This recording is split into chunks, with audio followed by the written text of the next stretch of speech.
All right. This is the Open Championship preview of the Bunker to Bunker podcast. We have a very special guest.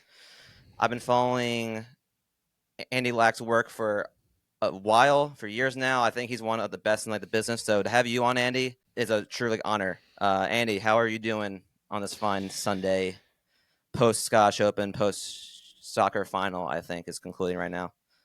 Yeah, I'm great, man. Happy to be here. Thanks for having me on. Appreciate the invite and the kind words, and super excited for the week ahead. This is really the final big week for me in terms of the effort that I put into the content side of things before things start to wrap up for the rest of the season and into the fall swing. So super excited for our final major championship of the year, and excited to get into it with you. Yeah, of course.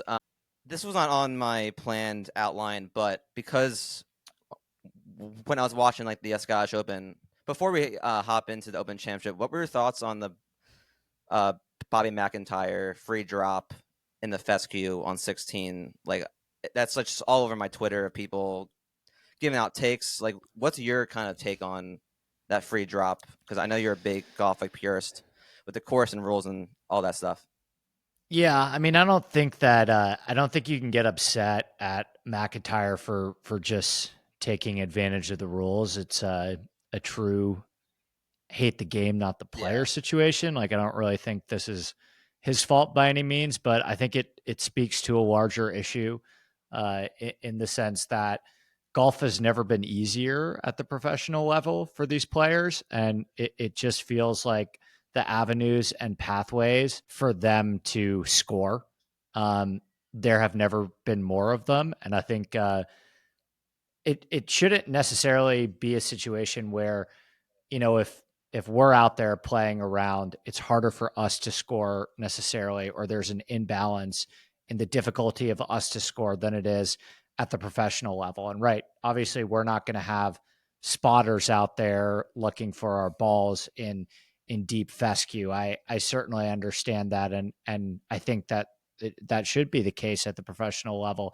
But that was the first sprinkler head situation that I've seen in high fescue, and particularly when you're playing a golf course in Scotland, which is supposed to be pretty in touch with the general ethos of how the game started, which was, as I mentioned, kind of centered around this ethos of play the ball as it lies. I think we need to be a little bit tougher on these guys sometimes in terms of penalizing them for hitting poor shots and not necessarily always providing them and coddling them with the path of least resistance, particularly when the only reason why they're in this situation is because they hit a very poor shot. Yeah, I mean, I also don't blame Bobby Mack. I mean, the rules are like the rules, and he had to hit a insane shot to 10 feet too. Like you gotta give credit where credit's due too. But I also do agree with your take inside of things. I know we can do a full pot on that, for sure, from what you've gone over on your podcast. But I was having a debate with my friend who has been following my content for these major championships, and he asked me what's my favorite championship to handicap, and I did say it's the Open Championship because it's just a different style of golf. I kind of want to ask you, is of I guess maybe the U.S. Open and PGA and Open because they rotate of those three, or maybe even the Masters. What's your favorite major to handicap? I think I have the biggest edge on golf courses that people haven't seen before. Right. Particularly if it's a golf course that I have familiarity with personally. So, for example, LACC, Kill, Pinehurst, those are all golf courses that I've spent a lot of time at and know very well. So I feel like I have a pretty strong edge on weeks like that. The Masters is probably the hardest golf tournament to solidify an edge unless you are there, which I was this year. And you can see how the golf course is playing and see which players are playing well in practice rounds. The Open, I think it's easier to handicap than the Masters for me personally, because I know that I can develop an edge by breaking down the golf course and understanding the golf course better than other DFS players. But I've never played golf in Scotland. Obviously, I'm not I'm not in Scotland right now. Yeah. I've never been to an Open Championship. I played a lot of golf in Ireland, so Okay. I probably have maybe more familiarity with golf in the British Isles and what those weather patterns look like than maybe necessarily like the average person attempting to make money on this event.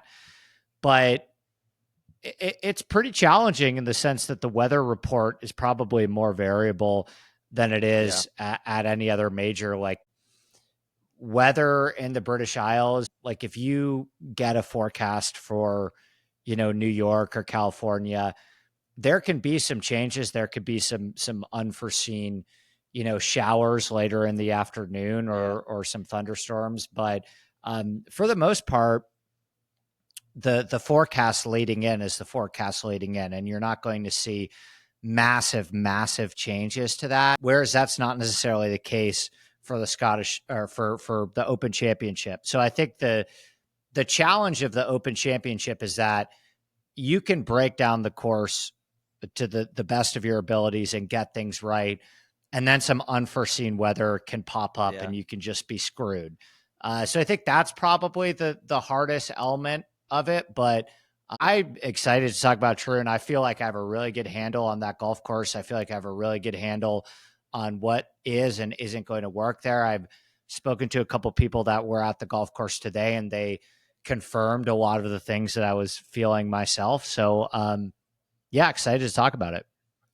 Yeah, I always listen to your Banford pod, and then you just released your betting preview, and it's weird. I usually listen to your stuff right when it comes out, but having you on now, I'm like, let me wait first to hear what you have to say first, so I don't like spoil myself from what you said in like your pods. But yeah, I guess that's a perfect transition into the course. Obviously, we this is the first time we've seen Troon since 2016 with Phil and Stenson. They kind of took the course by storm with two different, drastically different strategies, I guess, different player profiles. So I'm sure you maybe might have not rewatched some of 2016 in your analysis of Troon. I know they've made some like course changes, but I guess going back to like 2016, like what did you kind of learn from 2016 with like Phil and like Stenson in that year to kind of prepare for Troon for like this year? Well, I know that Phil is thought of as, a bomber and a pretty inaccurate driver of the ball. Even when he was playing his best golf, he tend to struggle occasionally with the big miss. But if you actually go back and watch the final round and a lot of Saturday's coverage as well, which I did. Phil took a very measured approach off the tee Mm-hmm. at Troon in 2016. He hit a ton of irons off the tee. He actually barely hit any drivers unless it was, the longer par fives or some of the longer par fours on the back nine. But he hit a lot of irons, particularly on the front nine on some of those shorter par fours. Like the first three holes are all par fours under 400 yards. Where I'm going to be pretty interested to see if players attempt to play more aggressively and drive the ball up closer to the green, because I think the modern PGA Tour player is just being taught to hit driver everywhere. Mm-hmm. But that was not the optimal strategy in 2016. And so I think one of the things I'm most fascinated to watch is if some of the players that use driver that are great drivers of the ball, right? Some of your Ludvigs, your John Rahms, your Scotty Schefflers, your Rory McIlroys. I'm very fascinated to watch how much restraint that they show at this golf course, and I'm very fascinated to see how aggressively they play, because we saw JB Holmes finish top five, taking a far more aggressive strategy than Phil Mickelson and Henrik Stenson. Like he finished top, leading the field in driving distance. But that was a bit more of an exception to the rule than it was the rule. If you go through the leaderboard in 2016, making the cut at Royal Troon and having success was far more correlated to finding the fairway than it was hitting the ball a long way. And Hmm. that's not always the case at most PGA Tour courses. So I think like strategy off the tee, particularly with some of the more elite drivers, whether they choose to play a little bit more aggressively, particularly on those first opening par fours, I think you'll learn a lot about how Rory thinks about this golf course versus his club choice off the tee on the first three holes, as is the case with, Scotty Scheffler, Ludwig, John Rahm, Victor Hovland, any of those players. I think it's just going to be pretty interesting to watch if uh, some of the better drivers of the ball, some of the better players in this field Hmm. attempt to do what Phil and Stenson did in 2016, or they try a different, more aggressive strategy this year. Yeah, I mean, I don't remember much of 2016. I kind of got into golf, like specifically like breaking down golf, stats and all that fun stuff, like around like COVID. So when I was rewatching, there's a YouTube video that was it was every shot of Stenson and Phil. It was like 40 minutes, pretty easy to watch. And I was like shocked by how it was like all like irons, off like the tee. As you said, Phil took a couple of drivers, on the back nine, and I do like remember Stenson only hitting like a 3 wood and just being straight out there and being like the ball striker that he is. But I want to ask you, like, what's like the teeth of Road Troon? Like, what's like the hardest attribute part of like the course this week? Well, I think there'll be a pretty high miss fairway penalty. The rough, the area's gotten a lot of rain. There's some pretty menacing pop bunkers in and around some of the landing areas on the drives. There's some thicker gorse and elevation changes once you start to get into the seventh, eighth, ninth holes and into the back nine. I really think accuracy off the tee is going to play a major role in the outcome of this tournament, as is often the case at Open Championships, right? Yeah. This is by far the most accuracy biased major that we see outside of St. Andrews, right? St. Andrews is the one open venue where accuracy doesn't really matter at all. But once you get past St. Andrews, I mean, take Royal Liverpool last year, for example. We have data from Royal Liverpool now. I said this before the tournament, but didn't realize to the extent that it ended up playing out.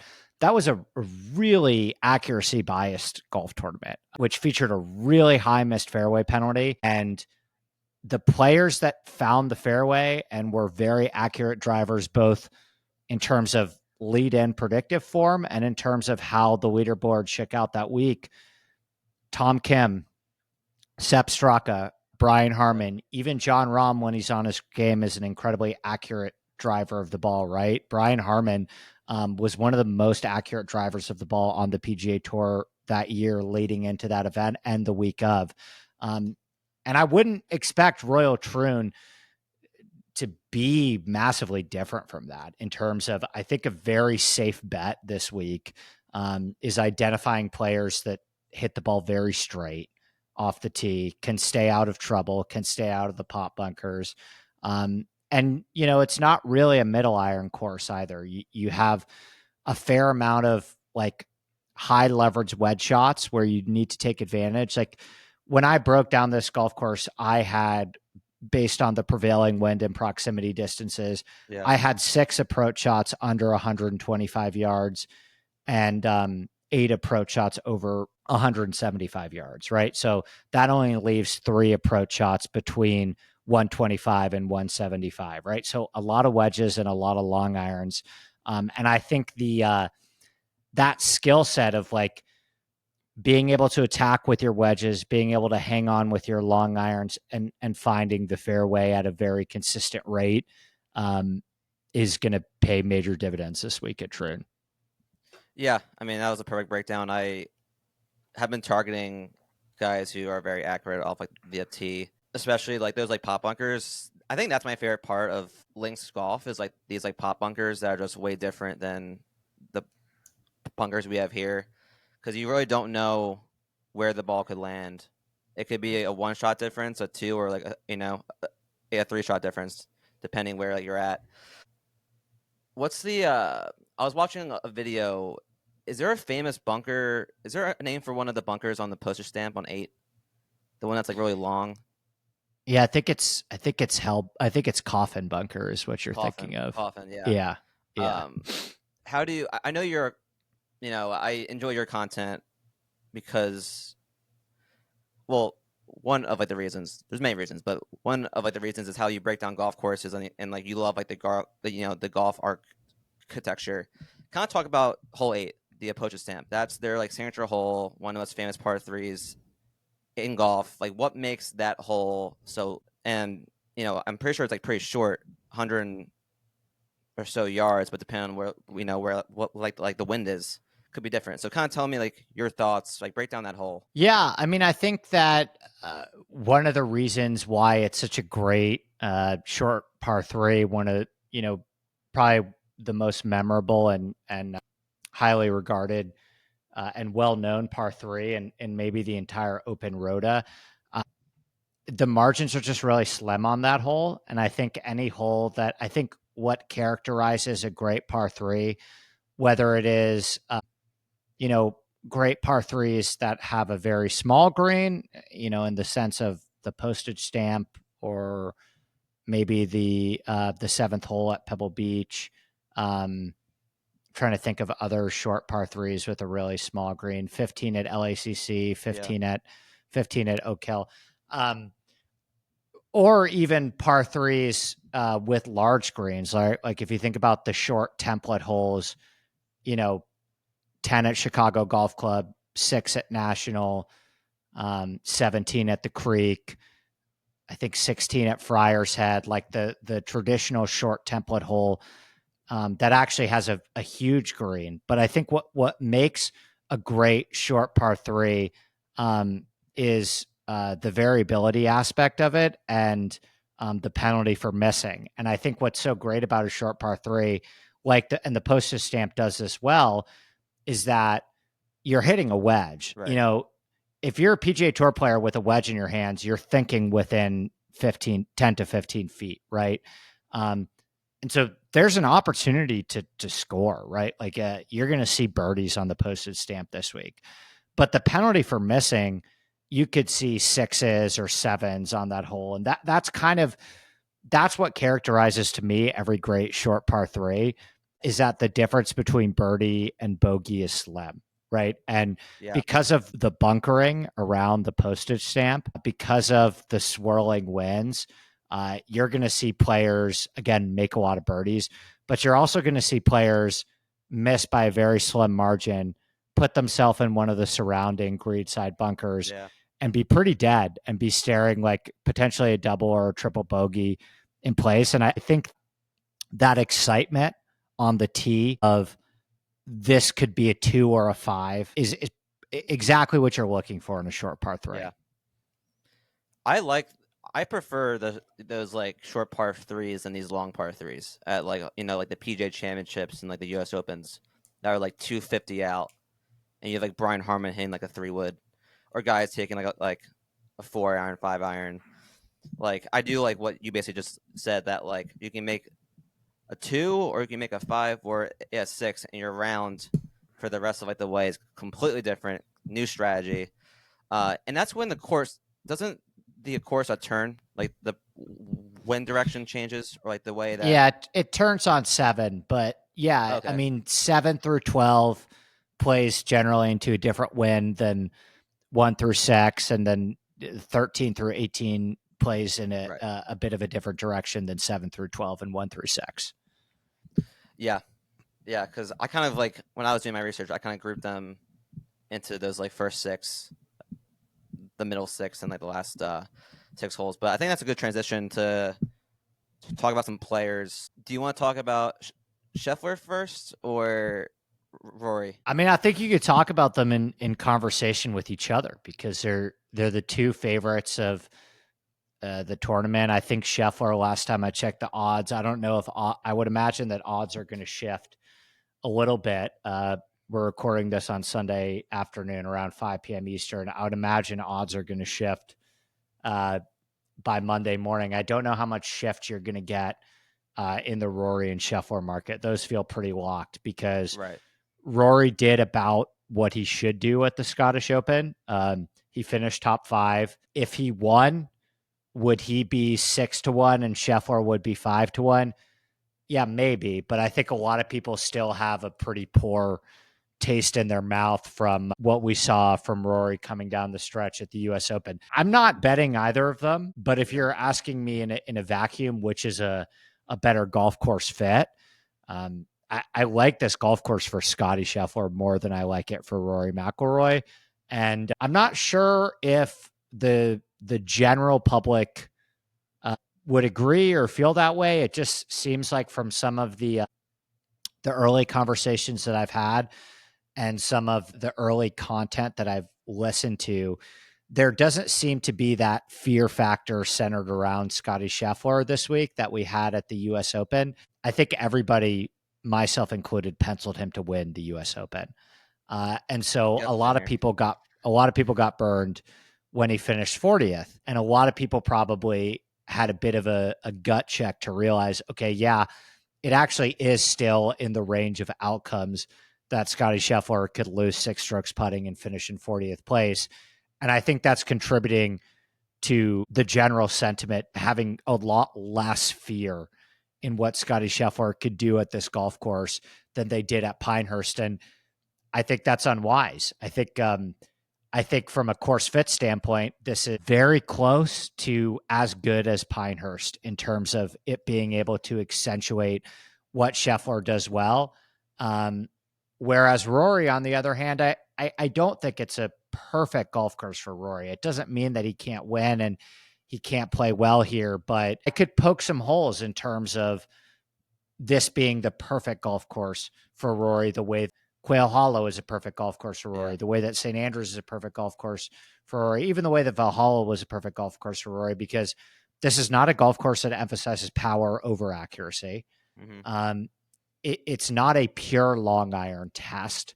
There are going to be a lot of important wedge shots on this golf course, and accuracy off the tee and wedge play are not two of Rory's strongest skill sets. He can do both of them very well at times, but Scotty Scheffler is a far better wedge player than Rory McIlroy, Yes. and he's a far more accurate driver of the ball than Rory McIlroy. So long-winded way of saying I'm a lot more scared of a Scotty Scheffler victory this week than a Rory McIlroy one personally. Yeah, I think no one's talking about Scheffler, as you said. I mean, what Rory did, obviously at the U.S. Open, and his antics after the round, and even Bryson now is the guy in golf. And I don't, I don't plan on betting Scotty at 5-1, or I think he might be at like 4.5 on DraftKings, so around that area. But like as you said, like no one's talking about him. Like he doesn't have the storyline this week, which, as you said, I think it's you know could be scary, uh, as you said. But kind of transition to the next part of the range. I kind of identified, which I'm seeing a lot of people on him. I haven't listened to your pods yet, so I'm not sure where your head's at. But Colin Morikawa is playing great golf. I'm seeing him everywhere now, which kind of makes me a little bit like fearful.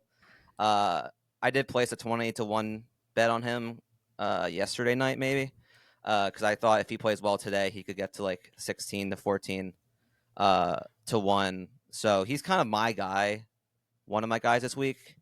Are you in that same stance with like Colin, or are you looking potentially somewhere else like Xander, Obear, Fleetwood, Hatton, probably not Rom, maybe, or maybe Rom this week in that range on like the odds board? Yeah, I'm thinking about Colin. I've got to dive a little bit into the stats from the Scottish Open and see what was going on there. He made a pretty costly double on 10, Yeah. and outside of that, I think possessed a really great chance to win this golf tournament. He's doing everything well, right? Like I think he on paper checks all of the boxes that you're looking for this week, right? Like he is a very accurate driver of the ball. He's a great short iron and long iron player. He's chipping the ball really well right now. He's actually putting really well right now.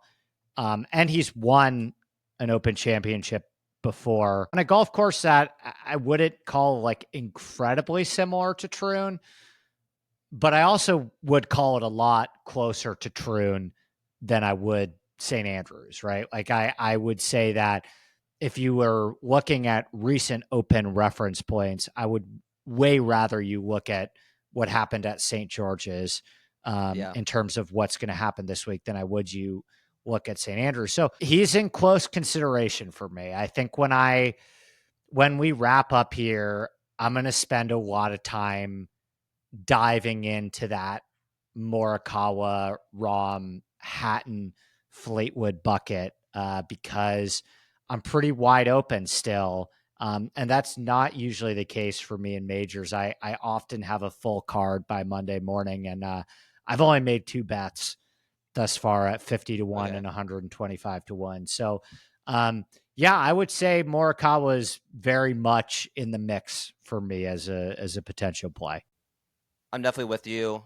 I feel like for opens, I kind of wait sometimes till Tuesday, Wednesday, depending on how like the weather is. But when I saw that 20 on maybe the Fanatics, I took it.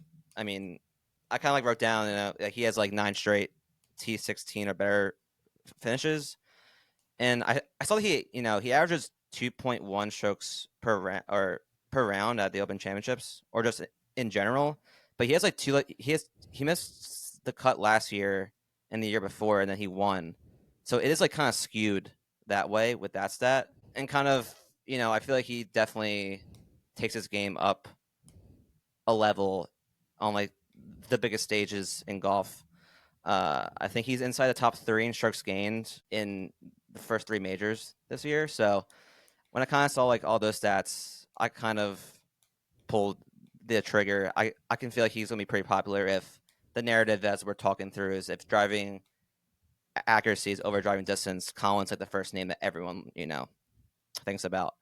So that's definitely pretty interesting. Have you gone into live golf at all? I know that early on you kind of went deep into like the weeds of live. I know that Sergio won today, so huge for Spain winning 3 times today. But what are some of your thoughts on like the live guys? I know that I guess we'll get into like Bryson, who I think is the most fascinating player this week.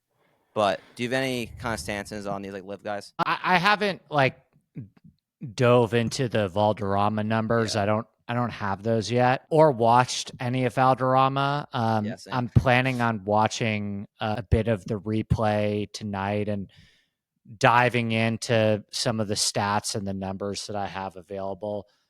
I think the 2 players that I'm not super interested in Bryson at this golf course. He's got a very poor open track record, and I don't think he's winning back to back majors. I think the players I'd be most interested in are Rahm and Hatton. I think Rahm is an excellent links player. I think he's an excellent wind player. I think he will win an Open Championship by the time his career is all said and done. I think Hatton might be a little bit overvalued in the market, just because him and Fleetwood seem to always get a bit of an unnecessary bump for the Open Championship. But I certainly understand it. He finished 5th at Troon in 2016. He's played some great golf on he's played some great golf on the Live Tour, and he's played some good golf this year in the majors Yeah, too. Like he had a really good Masters, and I think his skill set. He's a pretty accurate driver of the ball. He's a really good approach player. He's got a really good short game.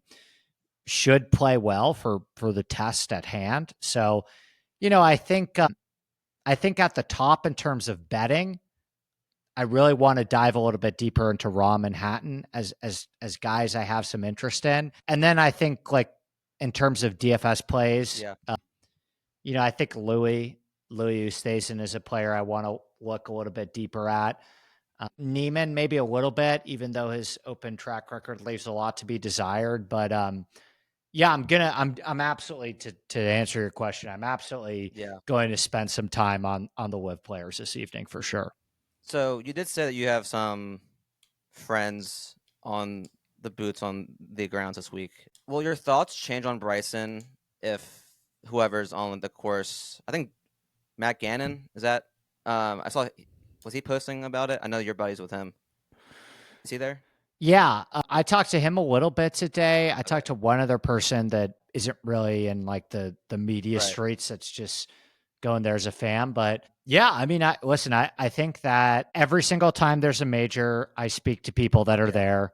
If I'm not there myself, I think that what you are seeing, what is seen in the practice rounds in terms of how the golf course is playing, and in terms of who looks like sharp Yeah. in practice rounds is a very important part of the equation. It's not all of the equation. I've had instances where players look terrible in practice rounds and they played great in the tournament, and vice versa, right? Amazing in practice rounds and they played poorly in the tournament. Yeah. So, you know, it's part of the equation for me. I definitely, if there's a player that I don't like because of my course fit, to answer your question, Hmm. like Bryson, Yeah. and I hear word that he's striping it and making some really sound decisions off the tee, then of course it's going to, change my opinion.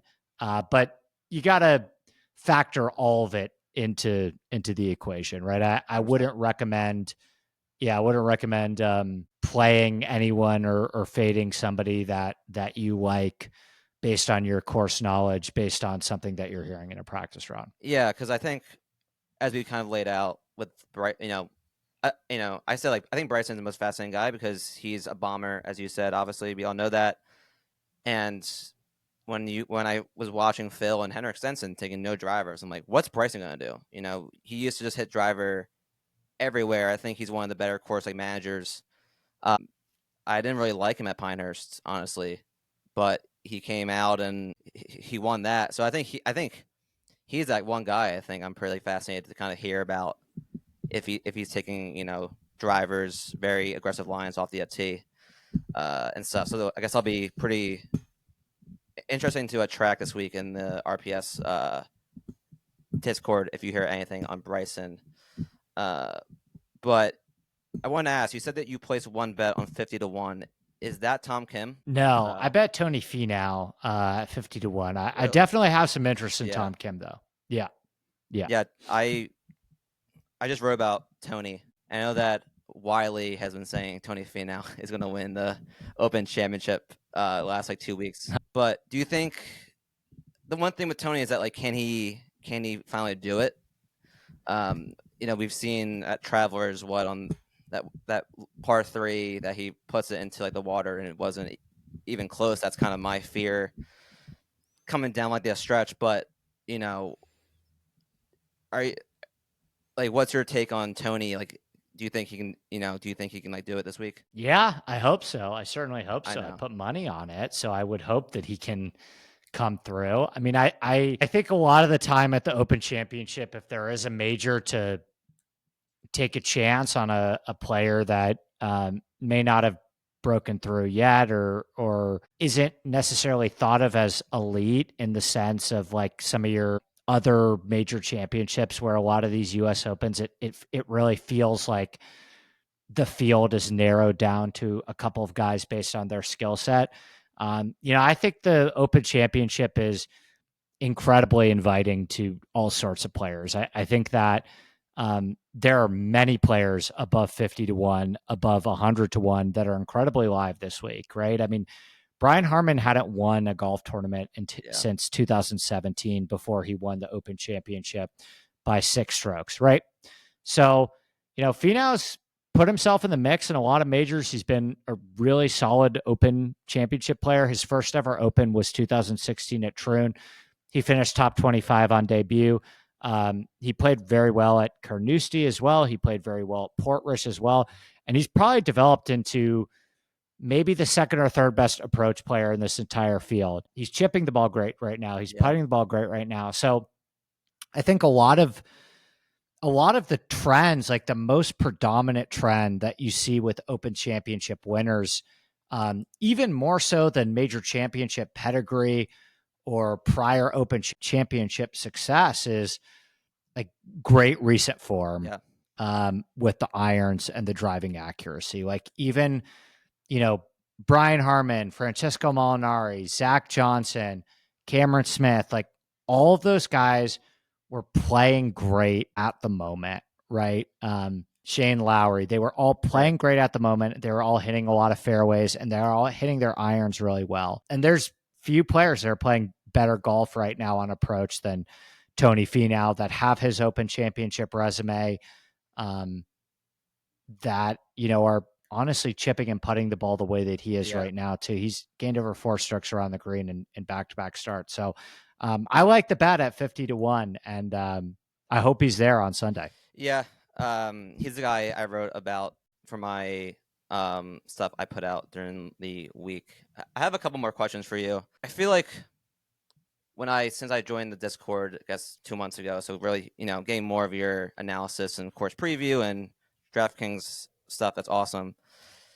I feel like you always like to find who's that one elite player, star player per se, who's struggling recently that you think can bounce back at a major that's either low like ownership in the DFS or any other like market. Is there a guy? I know this is pretty early in the week, but is there one guy that could fit that Max Homa mold and Hovland, at like the Masters and PGA for this week?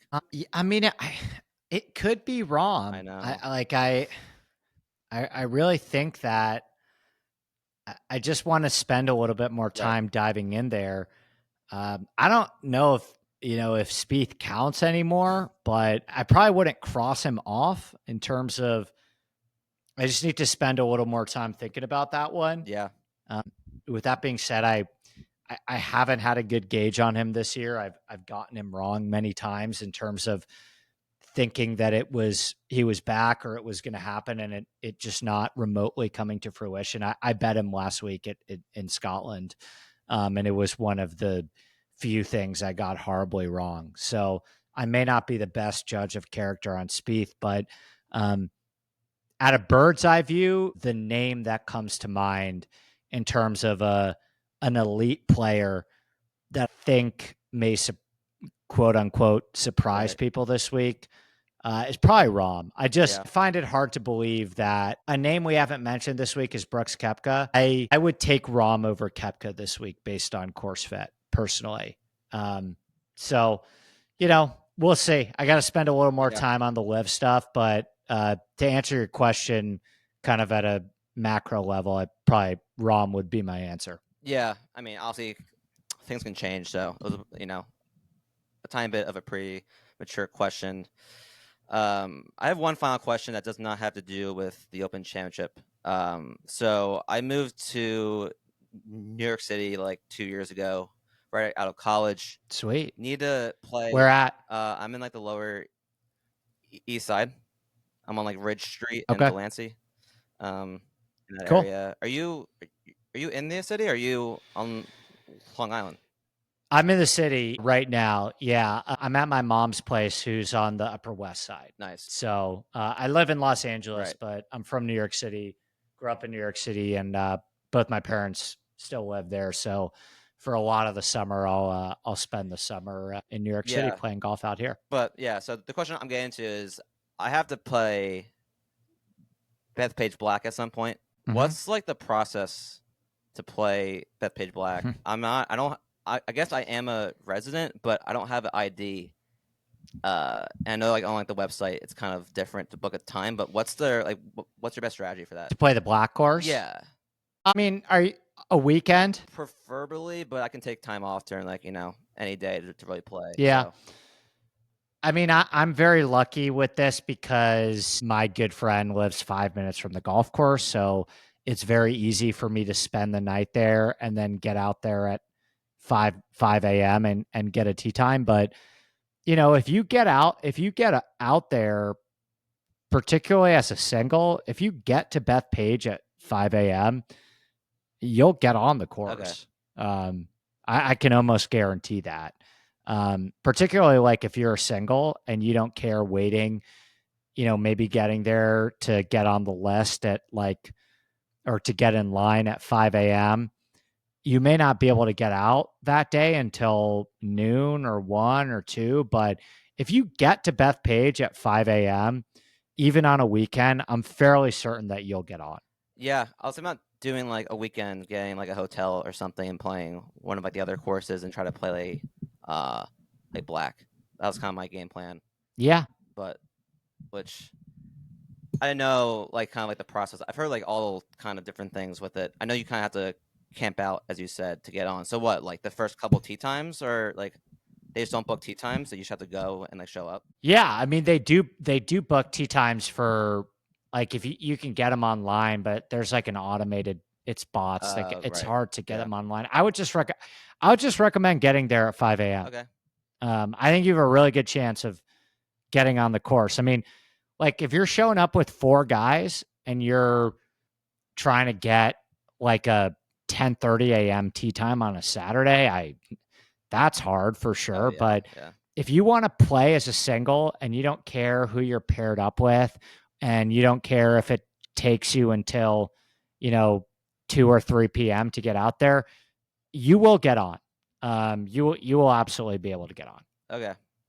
Yeah. My golf game isn't in the greatest shape because I just don't play that much anymore, being in the Yeah, it's city. hard. It's hard in the city, man. That's the one. That's the one major downside of me probably staying here longer term is kind of hard to play. But I don't got any more questions for you. I feel like we did a ton of Troon players, what we think. Obviously, it's very early. It's Sunday at 5, so a lot of things can change. Obviously, so Andy, where can people find all your great content? Sure. Thanks, man. My Twitter's ADP Sports, and you could follow me on there. All my can find the link to everything that I'm doing. I'll do put out a tremendous amount of free content for the majors. You could check out my podcast, Inside Golf Podcast, and if you want a little bit deeper level of analysis, you can join Run Pure Sports and ask me anything you want. Yeah, ADP Sports is my Twitter, and Inside Golf Podcast wherever you get your podcasts. Yeah, that Discord that's funny. That's a great place. I didn't think that Yeah, would like give me constant entertainment during my 9 to 5 entertainment. job, but Yeah.